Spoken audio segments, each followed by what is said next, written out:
tanuni kanubagaw o ye aw kelen-kelenna bɛɛ lajɛlen ta ye aw mana kɛ yɔrɔ yɔrɔ ni wagati kofɔlen na ka bɛɛ fo ka bɛɛ lajɛlen waleɲuman dɔn ka segin k'a fɔ aw ma k'aw ni ce aw ka danaya la groupe renouveau ale sugantili la ko dugubila o ka fisa ni ladala wuli ye renouveau sɔgɔmada kunnafoni kɛnɛ sigitɔla filɛ ni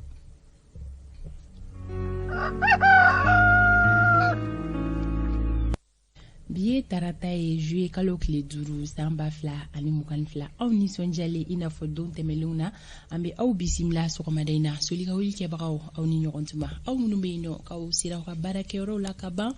an bɛ aw bɛɛ lajɛlen fo aw minnu bɛ ka an lajɛ sokɔnɔnaw la an bɛ aw fɛnɛ fo maa minnu bɛ sira la ka taga u ka baarakɛyɔrɔw la an bɛ foliba di aw bɛɛ lajɛlen ma ko ala ka se ni aw ɲuman ye aw seyɔrɔ la o yɔrɔ la ko renouveau FM lamɛnbagaw ma k'u ni sɔgɔma bɛɛ lajɛlen ni ɲɔgɔn tuma an tɛ ɲinɛ cogoya si la tungarankew kɔ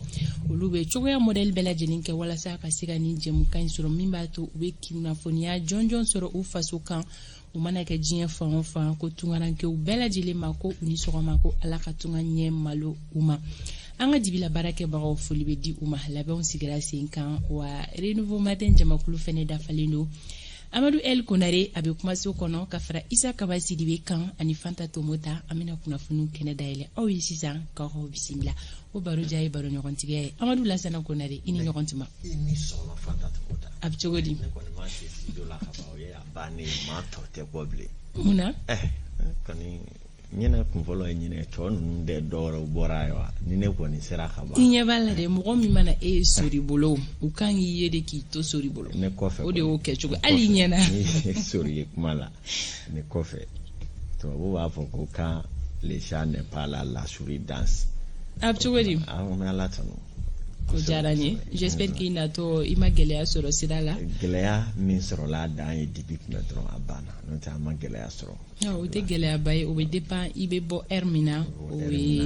o y'o cogoya ye baara bɛɛ n'a tagabolo don lampadɛri manki bɛ yɔrɔ mun na donc i bɛ se k'a lajɛ i ka maa ninnu fɛ n'i bɛ se ka taa primature la u ka lampadɛri don ka taa an bɛ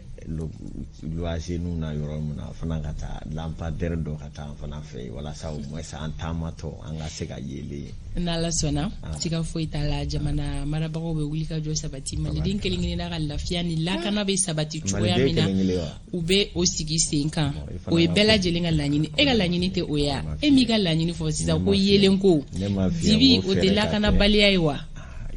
ni fɛɛrɛ sigira sen kan bon voilà filɛ nin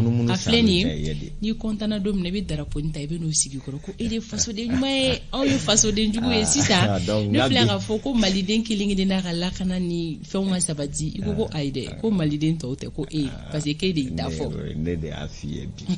maa min b'a yɛrɛ woloma ka bɔ fasoden tɔw cɛ la o tɛ fasoden ɲuman ye ne bɛ min f'i ye la ne ko bi u ka fɛɛrɛ kɛ lampadɛri ka sama ka taa ne mana kɛ yɔrɔ min na walasa an fana ka yelen na donc ni y'u t'o la yanni k'o défensation i bɛ taa ko k'o di maliden lampadɛri bɛ se ka taa maliden kelen-kelen bɛɛ fɛ a bɛ taa a bɛ bɔ ɲɔgɔn kɔrɔ de dɔɔni-dɔɔni de don bɛɛ lajɛlen bɛ se ka sɔrɔ et puis bɛɛ n'a ka kan mais ni ne ta kan ka kɛ bi ni ne y'o laɲini kɛ an b'o bɔ sen na fɔlɔ sinon an bɛ tɔw ta ɲɛ ka nin hakilina in to e la lampadɛri tɛ se ka taa aw ka sira la a bɛ cogo di a tɛ cogo la an ye ɲɔgɔn sɔrɔ ko kura min m'a kɛ bɔrɔ la an b'o ta k'o di kow ka kalan sabula ko bɛ sen nɔ ko wɛrɛ bɛ sen nɔ o kuma ye tiɲɛ ye sɔni donc kibaru i b'o dayɛlɛ kanubaga jamakulu ye o kama bi sɔgɔmada in na kumase min sugantira anw fɛ o de ye o t'an ye k'a ko dun kɛra cogo di Isa Kaba Sidibe ale bɛna ɲɛfɔli jɔnjɔn kɛ aw ye o t'an ka lahalaya ale kan an ka bi ma welelen o ye Dr Modibo Sumare ye ale ye parti AFD maɲɛma ye parti AFD maɲɛma don o ye parti ye parti min yɛrɛ n'a bɛ cadre des partis pour une transition réussie kɔnɔna la o la an n'a bɛna ɲɔgɔn lasɔrɔ sɔgɔmada in na ka se ka masala Mahamadu Jara Raskebe ale fɛnɛ anw ka bidon bana ɲɔgɔn welelen ye an bɛna hakilina ta ka kɛɲɛ ni CEDEAO kɔni ye sanction wuli ka bɔ Mali kan ale hakilina bɛna ta o koɲɛ kanaw la donc kibaru o bɛna lase aw ma o min kɔnɔna la bi kibaruya caman bɛ a kɔnɔ ka o lasew kɛ sɔgɔmada in na kɛnɛya kunnafoni ɲɛfɔli jɔnjɔn bɛna kɛ aw ye tifoyidi ale kan Awa Daɲogo ale ka yamaruyaw kɔnɔna la sori bɛ bisimila an bɛ k'an teriw ka gɛrɛ seli la ayiwa taa ni ka segin kɔni a gɛlɛyaw tɛ ban a bɛ dépend mɔgɔw bɛ bɔ heure minnu na o kama sori bɔ furadama kana bila an bɛna wele wagati min na aga yelu bolla fɛn minnu kan a bena o kibaruya jɔnjɔn di kanubaga bɛɛ lajɛlen ma kunnafoni gafew ɲɛfura fɔlɔ laseliw bi juye kalo tile 5 olu bɛ kɛ kɛrɛnkɛrɛnniyala gafe minnu bɔra bi Alex bɛ bisimila a ma sɔn waleya min ma jamana in kɔnɔna la a bɛ tɛmɛ ni o laseliw ye anw ka don fɔli duma o bɛ o kɛrɛfɛ dakuru ɲɛ kelen na aw bɛ deli ka fɛn o fɛn sɔrɔ jɛmukan in kɔnɔna la rubriki fɛn o fɛn bɛ deli ka yira aw la a bɛɛ lajɛlen bɛ na latɛmɛ sɔgɔmada in na bonya ani karama kɔnɔna la ko halisa k'aw bɛɛ lajɛlen ka bisimila minɛ wagati bolo dacogo ale filɛ.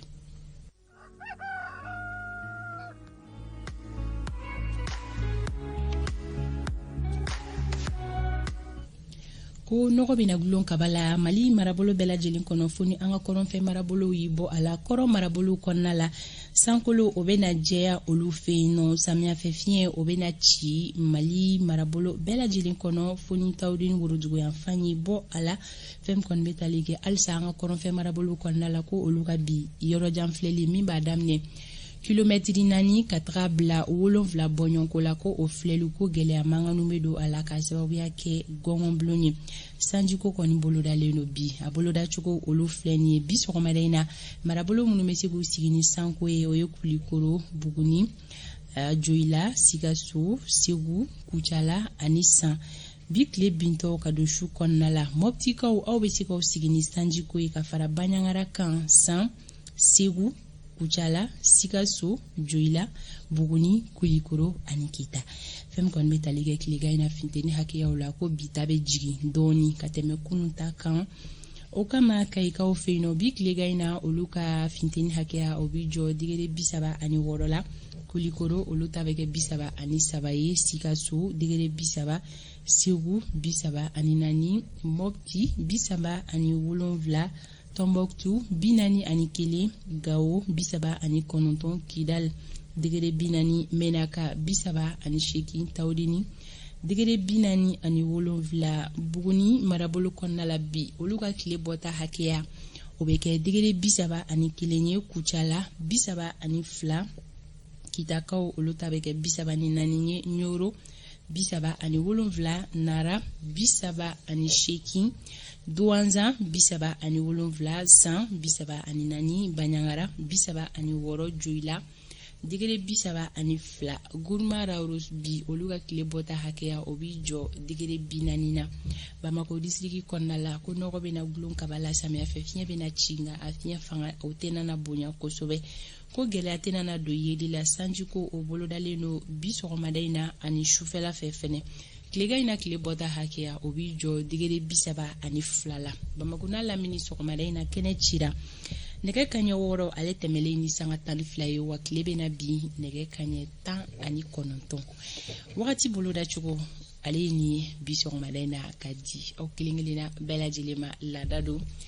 Jɛmukan in kɔnɔna la an bɛ fɔlɔ ka ale de di a kun ye aw minnu bɛ kan an sui aw ka se ka aw ta n'aw bila don aw mana kɛ Mali fan o fan an bɛ taga ɲɛfɛ an bɛ taa kibaruya na siratigɛ wɛrɛ fɛ don kibaru o bɛ dayɛlɛ aw ye sisan.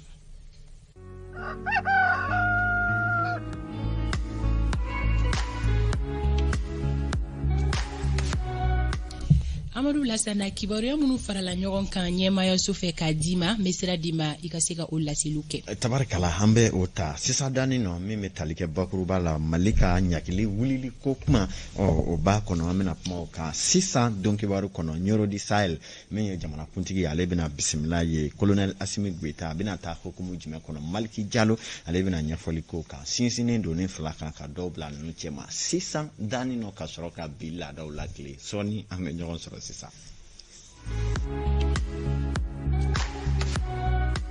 Aw minnu bɛ Mali kɔnɔ Mali kɔ kan minnu bɛ ni u bɛ sɔgɔ renouveau ka sɔgɔmada fɛ don kibaru la sabula jɛmukan caman bɛ yan nka an b'a ye k'a fɔ maa caman bɛ yen n'an bɛ waati min na i ko sisan minnu sɔrɔlen don ka wuli ka bɛn ni nin waati ye waasa k'a dɔn mun bɛna latɛmɛ renouveau matin kɔnɔ k'a fɔ aw ni ce aw danse aw bisimila n'aw y'an suganti aw ma fili aw tɛ jalaki a baara mana gɛlɛya waati o waati a kɛra sanji ye a kɛra ko wɛrɛw ye an se n'a dɛmɛra ye min ye an b'o kɛ waasa laadaw bɛ se ka lakile aw ye bonya ani karama kɔnɔ minnu bɛ bataku ci an ma réseaux sociaux sanfɛ an b'a f'u ye ko u ni cɛsiri ko an bɛ ɲɔgɔn fɛ hali ni y'a sɔrɔ waati bɛɛ a message dɔw jaabiliw b'a sɔrɔ baaraw ka ca an b'aw fo aw ka timinandiya la fanga minnu m'an filɛ u ka bureau kɔnɔ minnu bɛ soli ka taa dɛ nka minnu bɛ birifiniba jukɔrɔ hali bi yɛrɛlasama ni fɛnw na k'a sɔrɔ maaw sigilen b'u ka biro da la olu ko tɛ minnu solilen ka se biro la an b'a f'u ye ko u ni sɔgɔma a ye aw bisimila an ka don kibaru ale kɔnɔna la an y'a fɔ ten sisan daani nɔ min bɛ tali kɛ Mali ale tun bɛ ɲakili bere kɔrɔ bere min bɛ yen ni a kɔrɔ tara min ma kɛ sariya kɔnɔ wa damatɛmɛ tun don an ka jamana faamaw ka fɔla ka ɲɛsin an ka jamana ma min ye CEDEAO ka jamana kuntigiw olu fɛ k'a dɔn k'a fɔ baaraw kɔni ɲakili wulila ka bɔ Mali kan kari don Akara jamana Ghana faaba ale kɔnɔna la min bɛ tali kɛ sɔrɔ bosoba mun bɛ yen n'o ye Modibo Magalu ale ye hakilina dɔw di hakilina minnu na ɲakili in wulilen fiɲɛbɔda jumɛn de bɛna di an ka jamana ma y'ango sɔrɔ ani musaka ko o nasaratigɛ la a bɛ ni laseli ninnu kɛ Amadu Jara ale ka kuma galama na an ka lamɛn. Impact ye min ye kɔrɔ ko jamanadenw bɛ se ka don ka bɔ e yɛrɛ b'a dɔn mɔgɔw tun tɛ se ka tɛmɛ frontière fɛ mais a tun lawaleyalen tɛ avion ka na ka bɔ ani mɔbiliw n'i ye Sénégal lajɛ citerne 1000 ɲɔgɔn o de bɛ don ni ka bɔ Mali ni Sénégal cɛ olu bɛɛ tun jɔlen don ani jago n y'a fɔ cogoya min na an ka jamana ye an ye jula jamana de ye an bɛ jago de kɛ kosɛbɛ kɛmɛ sara la jamana sɔrɔ bɛ bɔ jago de la ani jamana wɛrɛw ni ɲɔgɔn cɛ kɛmɛ sara la 60 de bɛ bɔ jago la ani jamana wɛrɛw cɛ bon ani maliyɛn y'a ɲɛfɔ cogoya min na maliyɛn den 5 de bɛ kɔfɛ n'i ye kɛmɛ sara la ta o 90 bɛ CEDEAO jamanaw de kɔnɔ bon CEDEAO dun jamana kɔnɔ a bɛ fɔ min ma ko intégration économique o kɔrɔ ko i bɛ se ka taga ni ka segin bɛ se ka kɛ ani an bɛ se ka baara kɛ ni ɲɔgɔn ye an bɛ se ka minɛnw feere ɲɔgɔn ma o bɛɛ de tun lajɔra donc nin y'a kalo 6 ye parce que a kɛra janvier kalo tile 9 san 2022 bi ye juillet kalo tile 3 ye 2022 donc o b'a to o ɲangini ninnu mana wuli sɔrɔ bɛna yiriwa tuguni bien vrai que diɲɛ kɔnɔ gɛlɛya de bɛ diɲɛ yɔrɔ bɛɛ sisan mais gɛlɛya dɔw b'an fɛ yan n'o ye lakanabaliya ye gɛlɛya wɛrɛw b'an fɛ yan donc ɲangili o de bɛna dɔ bɔ fɛnw sɔngɔ o b'a to maliyɛnw bɛ se ka hɛrɛ dɔ sɔrɔ u bɛ se ka baara kɛ. Tabarikala Amadu Jara ale ye ɲininkali ninnu kɛ an bɛ taa Ɲoro di Sahɛlikaw fɛ yen nɔ k'a dɔn k'a fɔ Mali jamana kuntigi colonel Asimi Goita ale ni jamakulu dɔ bɛna bisimila yenkaw fɛ yen min yɛrɛ la baara ɲɛbila baara caman kɛra minnu kɔni bɛ yen Ɲoro di Sahɛlikaw kɛlen don ka wulikajɔ bɛɛ lajɛlen sigi sen kan waasa ka se ka Mali jamana kuntigi ni bisimila min ka kan laada la i n'a fɔ Ɲoro ye bonya duguba ye cogo min na o laadaw olu ka se ka lakile min bɛ tali kɛ baloko juguya ani kɔngɔ kɛlɛli o baaraw n'u doni bɛna taa kɛ jamana kuntigi fɛ min na balo tɔni caman bɛna taa ka labila Mali denw ɲɛ baara in bɛna kɛ Ɲoro di Sahel Maliki Jalo ale ye baara kunfɔlɔ dɔw k'a kan. Ɲorokaw kɔni labɛnnen don kosɛbɛ ka se ka jamana kuntigi kunbɛn colonel Asimi Goita u bara juillet kalo tile 5 in na Mali drapeau fo ka taa se jamana kuntigi yɛrɛ jaw ma olu carilen don fan caman fɛ wa Ɲorokaw labɛnnen don ka se ka taa jamana kuntigi kunbɛncogo cɛɲɛ na. Bon a nali nafa b'a la parce que n'i y'a jateminɛ Ɲɔrɔ ka ɲɛtaga de b'a la surtout k'a fɔra k'a fɔ a bɛna balo di lancement de la mun n'a bɛ di fantanw ma vraiment o ye dugu ka ɲɛtaga de vraiment o bɛ an bɛɛ concerné quoi n content yɛrɛ don n content. Ne yɛrɛ kɔni fɛn de tɛ ne bolo sinon ne bɛ se k'o bɛɛ k'a la fɛn tɛ ne bolo de dɔrɔn sinon ne bɛ se k'o bɛɛ k'a la a nali ye hadamadenw wasa cogo min a ma deli ka masi diɲɛlatigɛ la ne yɛrɛ kɔni ka jate la kɔni ne yɛrɛ ta an b'a fɛ bi an b'a fɛ sini ne kɔni b'a fɛ ne b'a fɛ nin kun na hali ni président tɛ ne b'a fɛ. A ka d'an ye ka d'a kan an Mali an mɔgɔw tun bɛ ɲɔgɔn président la an mɛnna mɔgɔ bɛ ɲɔgɔn na an m'a sɔrɔ mais alhamdulillah an y'a ɲɔgɔnna dɔ sɔrɔ an y'ale sɔrɔ a bɛ Mali kunnabɔ a bɛ farafinna bɛɛ kunnabɔ donc n'o président sugu bɛ na an ka dugu la kɔni a ka d'an ye an b'a kunbɛn ka ɲɛ fana. Maire fo ka taa se gouverneur ma olu kɔni kɛlen don ka wulikajɔ sabati a bɛ tile damadɔ bɔ wa u kɛlen don ka wele bila bɛɛ lajɛlen ma mɔgɔw ka bɔ ka se ka jamana kuntigi Asimi Goita kunbɛn cogoya min na. Et puis n'i y'a lajɛ ka anw kɛrɛnkɛrɛn ka anw sugandi ka na lancement national kɛ Ɲɔrɔ dugu kan o ye kanu de ye an b'a fɔ o kanu na k'a fɔ a ye a bisimila an n'a ka délégation bɛɛ lajɛlen Ɲɔrɔ bɛɛ bɛ bɔ k'a kunbɛn Ɲɔrɔ bi a k'a dɔn Ɲɔrɔ bɛɛ kɛra jamakulu ka jɔ komi cɛ kɛlɛ jama in bɛɛ bɛ Asimi kunbɛn ni nisɔndiya ani wasa ye. Asimi Goita kɔni mɛna Ɲoro ka se ka na baaraw nun don min bɛ tali kɛ balo di la mɔgɔw ma gɛlɛya bɛ minnu kan. Ɲoro yɛrɛ balo min kan ka tila olu bɛɛ lajɛlen labɛnnen don ka ban. Ɲoro ye tɔni 2000 ani tɔni 123 de sɔrɔ. O bɛ Ɲoro région bɛɛ ma. Maintenant Ɲoro commune yɛrɛ tɔni 300 ani 12 ye. O de kan ka di o de bɛ daminɛ sini lancement bɛ kɛ n'o de sini n'Ala sɔnna o kɔni bɛɛ sera Ɲoro ni wagati in na.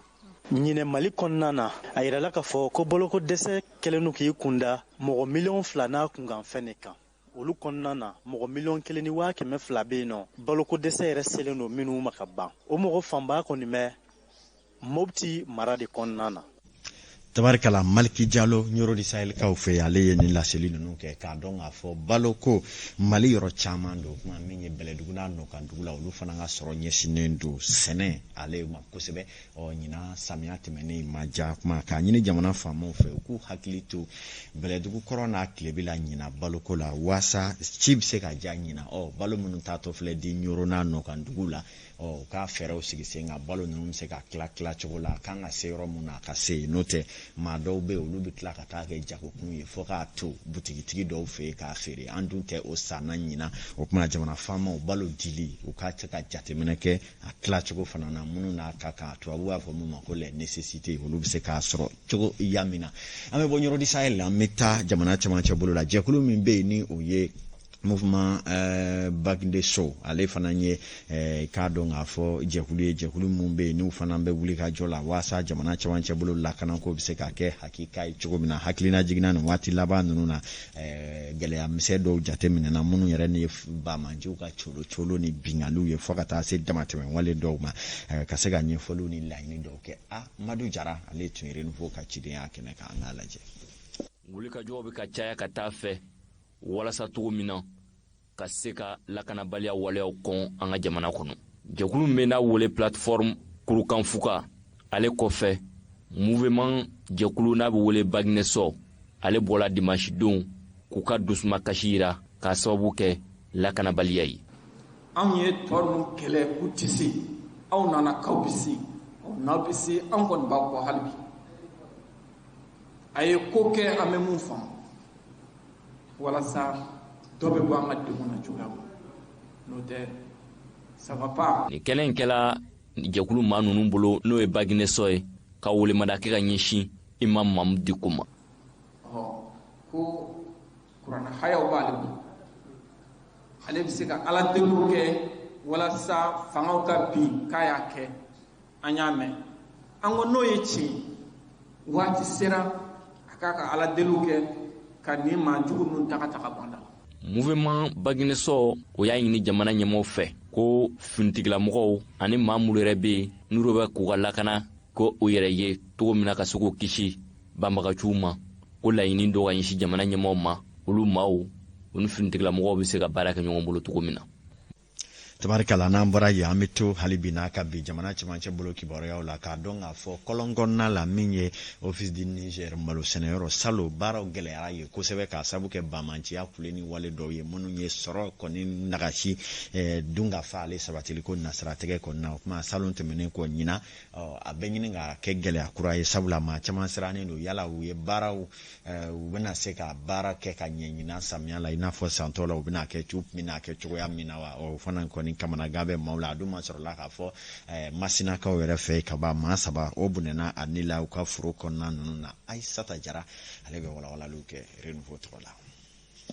Studio Tamanikaw ka fɔ la sɛnɛkɛla 3 kɔni fagara Togolokura n'o bɛ Kolongo commune na alamisa don juin kalo tile 30 san 2022 la ni duguden ninnu y'a yira k'a fɔ ko ni fagali ninnu kɛra banbagaciw de fɛ kunnafoniya fɔlen kɔfɛ famalakaw ye olu kɔni ye sɛgɛsɛgɛli bila sen kan cogoya min na tɛgɛ bɛ se ka da waleya kɛbaa ninnu kan k'a yira k'a fɔ banbagaci wale cayalen don ni yɔrɔ kofɔlen in na sabula kabini kunɲɔgɔn damadɔ maafa wale dɔ kɔni kɛra Masina mara la ka kɛɲɛ ni waleya in ye sigidala maaw kɔni y'u ka dusumakasi yira tuma bɛɛ kunnafoniya kelenw y'a yira k'a fɔ ko office du Niger kɔnɔna la maa caman de fatura ani mɔgɔ caman de bɔra u sigiyɔrɔ la ani fana maloforo caman de jenina ala k'an kisi ni gɛlɛya in ma ni san in na.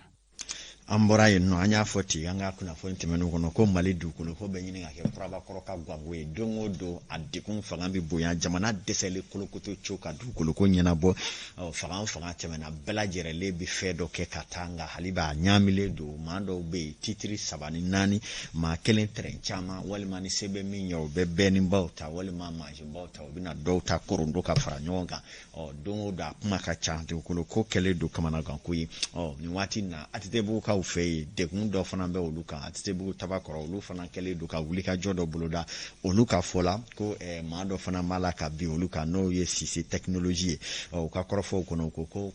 uye dusuma kasaya ni wulika job bekenga o benata ko ni ma ko fota imala ka bara to yakuba ya katafe o min kale do damatime yo ukafola kibara ya konina mami be ni jaki buloko ni shinula no ye sise technology ale refana ye o puma do galonti ya puma munu na ale ka fola ko